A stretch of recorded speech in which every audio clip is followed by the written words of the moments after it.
Fog hung low over the ridgeline, soft as breath that morning. Laura stood barefoot on the porch of her tiny cabin, the kind of place where silence isn't empty. It's alive. Once a high-powered attorney, tangled in deadlines and depositions, she'd walked away. From that life-swap skyscrapers for treetops traded, courtrooms for birdsong, she had no grand plan.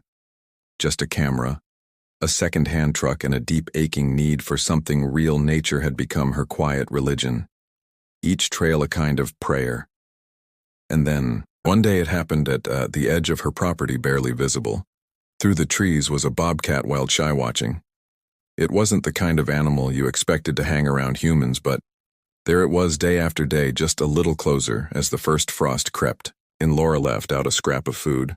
Small, careful, respectful. She didn't think of it as a rescue, not yet. It was just the beginning of something she didn't fully understand. And like every good story, it didn't knock on the door. It waited quietly. Trust doesn't arrive like thunder. It shows up slowly, like fog lifting or a heartbeat settling after fear. That's how it was with the bobcats. She never gave him a name that would have felt intrusive. He wasn't a pet. He was an animal of the wild, still holding on to his instincts like a lifeline. But there was something in the way he looked at her, like he remembered a world before hunger, before cold, and maybe he didn't see a human. Maybe he saw something gentler. Laura kept the offerings minimal, a scrap of cooked meat or a shallow bowl of water there. Always left after dusk, always retrieved. Before dawn, she didn't linger or talk to him. She didn't even try to snap a photo, even though her fingers itched every time she caught a glimpse of him, slinking between shadows. This wasn't about capturing a moment, it was about honoring it. Still, the presence of the silent guest stirred something deep in her. A hum she hadn't felt in years. It wasn't excitement. It was reverence. Worried that her kindness might backfire, she reached out to a local wildlife biologist, a no-nonsense woman named Grace, who answered the phone with a tone like she'd already heard your question 100 times. "You feeding him?" Grace asked bluntly. Laura hesitated. "I mean, just barely. I'm not trying to tame him or anything." "That's good, just don't teach him to expect anything from people. That's when it gets dangerous for both of you." Laura took the advice seriously. She started spacing out. The food reduced the quantity, kept her scent off everything. Every step, every action was guided by one rule. Don't interfere with his wildness. You're not the hero of this story. You're just a quiet witness. Over the next few weeks, the bobcat returned again and again. No longer slinking, but walking head low, tail still. Cautious but calm. Once Laura saw him pause at the edge of the tree and just sit there looking toward the cow house, not moving, not blinking, as if listening for something. By now, snow had kissed the mountaintops and the nights dropped well below freezing. The forest grew quieter, its rhythm slowing to a crawl. Still, he came alone always. Alone. There was one night mid-December when Laura sat inside reading by lantern light. A strange calm had fallen outside. Too quiet. She stepped out, not expecting anything, just stretching her legs, and there he was, closer than ever before. He didn't flinch, didn't growl, just looked at her, eyes like dusk itself, and she did the only thing she could. Nothing. She stood there, heart-thudding, arms loose, their sides, trying not to cry from the sheer weight of the moment. She didn't know then what it meant. But later she'd remember that night as a turning point. Not because of what happened, but because of what didn't. There was no movement, no contact, no sound, just a shared stillness. It was almost enough to believe the forest had accepted her, if only for a breath. Of course, nature never stops moving, and neither do the ones who survive it. One morning after a particularly brutal storm, she opened the door and saw something she never expected. Not just the bobcat, but something smaller lying beside him. The storm had been unforgiving. Ice clung to the trees like claws, and the wind howled with a kind of ancient anger. Laura hadn't slept much that night. The roof groaned, the windows rattled even. The mountains felt restless. By morning, the landscape looked like it had been dipped in silver and silence. Her cabin, though safe, stood like a fragile outpost in the great frozen wild. She wrapped herself in a thick wool sweater, cradled a cup of black coffee, and opened the door. That's when she saw him again, but this time he wasn't alone. Lying just behind the bobcat was a much smaller figure, barely moving, a kitten, tiny, wild, and clearly injured. Its fur was matted with snow and dirt, and its breathing was shallow, like every inhale was a decision it had to make. Laura froze, her brain scrambled to make sense of the image. Was this his cub? No, her cub. This bobcat was female. The signs were all there now that she saw them, and here she was, this fierce, elusive animal bringing her injured child to a human doorstep. It didn't make sense, but it was happening. Something cracked open inside. Laura, not panic, not even fear, something more primal than either purpose. The mother bobcat didn't run. When Laura stepped out, she just watched, eyes steady, body still not aggressive, but not begging either. It was more like an offering or a test. Laura lowered herself to her knees, slowly, arms extended just enough to show she meant no harm. She whispered without thinking, "I won't hurt him, I promise." She crawled forward inch by inch, and when she reached the kitten, it barely stirred. That worried her more than if it had hissed or clawed. She gently wrapped it in an old flannel towel, heart pounding so hard she could feel it in her throat, and still the mother bobcat stayed. She didn't follow Laura as she backed away, didn't growl or pace, just stood there, watching, trusting. By the time Laura was inside, she was shaking, not from the cold, but from the weight of what had just happened. This wasn't just a rescue, this was a story that defied everything she thought she knew about wild animals and boundaries. She didn't hesitate. She called Grace, the biologist, who picked up, with the same dry tone as always. "I have a bobcat kitten," Laura said, skipping the greeting. "Injured. The mother brought it to me. I think she wants help." There was silence on the other end. "Say that again," Grace finally said. Laura repeated it slower this time. "Well, damn." Grace muttered, "That's unheard of." By the time Laura got off the phone, she already had a plan in motion. A wildlife rehab center existed. Nearly 4 hours away, underfunded, understaffed, but reputable. She packed a crate with blankets and placed the tiny animal inside, whispering to him as she drove, "Hang in there, little one, just a bit longer." Outside the frosted windows, the world passed in slow motion. Trees blurred into shadows. Snow flurries danced across the windshield, and all she could think was, how strange and strangely beautiful it all was that a wild animal had crossed a line written in centuries of instinct and asked her, a human, for help. She didn't know if the kitten would survive, but she knew one thing.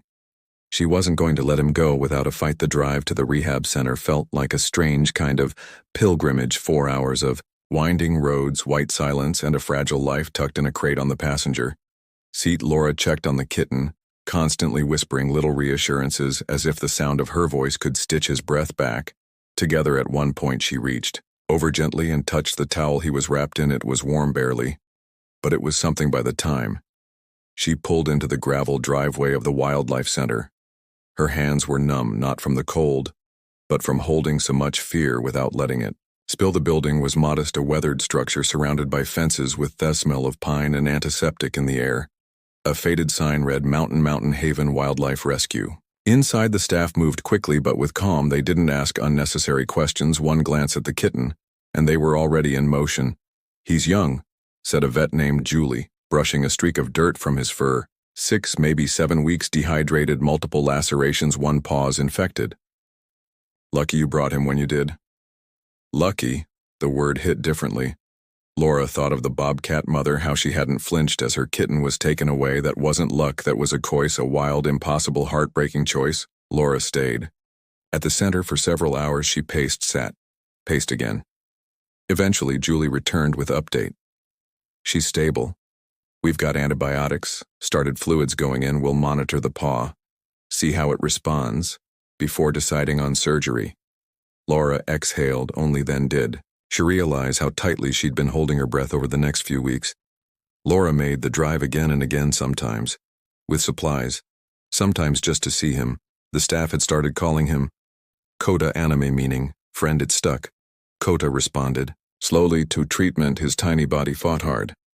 There were setbacks, a low-grade fever, a refusal to eat, a small seizure that almost sent him back to the edge. But with every obstacle, Kota clawed his way back. He had that same quiet defiance. His mother had that same stillness, like he was part of the forest, even while laying on a metal table under fluorescent lights. Laura had imagined that once Kota was healed, he'd return to the wild. That had been the plan, the goal. But the closer they got to recovery, the more complicated that dream became. "He's adapting too well to humans," Julie told her one afternoon. "He's imprinting," Was so young when we started treatment. Too young to remember. Fear Laura knew what that meant in the wild. Coda would approach people. He wouldn't know better, and that kind of trust could get him killed. There was no easy way to hear it. No comforting way. Tosi at Coda couldn't go home at first. Laura tried to accept it like a fact on paper, clinical, practical. But it hurt in a way she hadn't expected. Not because it was inconvenient, not because it meant change, but because it echoed something deeper. She thought of the Bobcat mother again, the way she had looked at her, the stillness. The surrender that moment had carried a silent promise. Take care of him, do what I can't now. Laura realized the promise was more than temporary, and she was about to make it permanent. Building a sanctuary for a wild animal wasn't part of Laura's life plan. But then again, neither was leaving behind a high-paying law career, nor falling in love with a solitary bobcat who stared through trees like she could see straight into. Your soul life had stopped following plans a long time ago, once it became clear that Coda couldn't be released. Laura didn't hesitate. She began the long bureaucratic dance of permits, inspections, and certifications. The paperwork alone could drown a lesser soul. But she approached it with quiet determination, not because it was easy, but because it mattered. And somehow, along the way, the process became part of the healing too. The enclosure had to be more than just a cage that was non-negotiable. It had to feel like home, not a prison. So she cleared a space near the edge of her property where the forest pressed. Closest, with the help of wildlife specialists, she designed a habitat that blended into the landscape. Fallen logs for climbing, shaded dens for rest, open patches where sunlight poured in like gold. Everything was built to mimic the rhythms of the wild. Coda watched much of the construction from a temporary holding area, his golden eyes tracking every movement, every sound. He was growing quickly, no longer the trembling creature Laura had first wrapped in a towel. His gait was strong now, his fur thick and healthy, but his spirit, it had changed too. He wasn't wild in the way his mother had been, but he wasn't tame either. He existed somewhere in between. Laura could relate. After weeks of labor inspections and more phone calls than she could count, the enclosure was finally approved. Coda was moved in just before dusk, the sky bleeding purple as he took his first steps into the space that would now be his forever. At first he circled slowly, sniffing everything, erst twitching. Then, with no warning, he leapt onto a high rock and let out a soft, rasping chirp, a sound Laura had never heard from him before. It wasn't quite a meow. It wasn't quite a growl. It was something uniquely his. She smiled through tears, and that's when she saw her again at the edge of the forest, half shadowed by fir branches. The mother Bobcat stood still, watching. Laura didn't move. Coda didn't seem to notice her. But the mother did. Her gaze was steady, not anxious, not aggressive, just present, as if she'd come to see for herself whether the choice she had made that snowy morning had been the right one. Laura whispered, almost to herself, "He's safe now." Over the next few days, the mother Bobcat returned, never too close, never interacting, but she appeared at twilight, sometimes at dawn, always silent, always watching, and Coda, for reasons Laura couldn't explain, often wandered toward the far side of the enclosure. When she did, he'd sit there facing the trees still. A stone animal. Behaviorists might chalk it up to instinct, recognition, or coincidence. Laura didn't care much for textbook explanations. Some stories couldn't be explained, they could only be witnessed. As Coda adjusted to his new home, Laura made her own adjustments too. Her photography shifted, less focus on landscapes, more on eyes, animal eyes full of unknowable things. She started documenting Coda's journey, not for social media or attention, but to educate, to honor the animal who had trusted her enough to let her stay. One day, she printed out a photo perched on the rock, silhouetted by mist. She framed it and placed it on the wall inside her cabin. Below it, a single word, and written in soft pencil, "Rescue." In the soft hush of early evening, nature seemed to pause, as if holding its breath. Laura stood quietly by the enclosure, the fading light casting long shadows across the forest floor. It was a moment suspended between worlds, the wild and the cared for, where two lives intertwined in a silent conversation.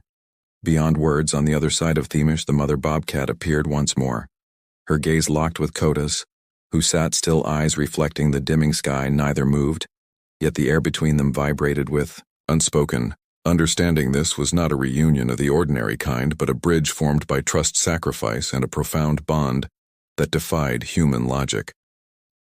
Coda, no longer a frightened kitten but forever changed by his rescue, carried the delicate balance of two lives, his own survival, intertwined with his mother's quiet watchfulness. Laura witnessed their connection, sensing the invisible thread that held them together. Despite the barriers, it was a reminder that even in altered destinies, nature's heart beats strong. Through this journey, Laura's view of the wilderness had transformed.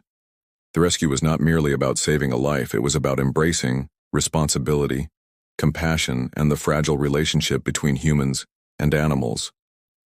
Her camera, once a tool for capturing beauty, became an instrument of advocacy, a call to honor the wild in all its complexity. As night deepened, Laura whispered a promise to the forest, to protect, to respect, and to share these stories that speak beyond words. The bobcat's story quietly unfolding in her backyard was a testament to hope, imperfect, real, and enduring, and so life continued, not as it was planned, but as it was meant to be, with its mysteries, its challenges, and the quiet miracles that happen when trust is given and received. Sometimes nature doesn't roar, it whispers, and those who listen, they're never the same again. Laura's story with the bobcat isn't just about an animal or even a rescue. It's about quiet trust and unspoken bond, and what happens when a wild heart dares to reach out, and someone actually reaches back. Think about it. If a wild animal came to you for help, would you recognize the plea? Would you know what to do, or have web? And so caught up in our noise-filled lives that we've forgotten how to truly listen. If this story moved you, if it made you pause or look at wildlife through a new lens, then trust me, there's so much more waiting here for you. We've shared other stories that will shake you just as deeply, like the one where a bear returns to the exact spot it was rescued years later, or the lioness who risked everything to protect the one human who saved her cubs. Hit that subscribe button, turn on notifications, and stick around, because the wild still has so much to teach us, and we're just getting started.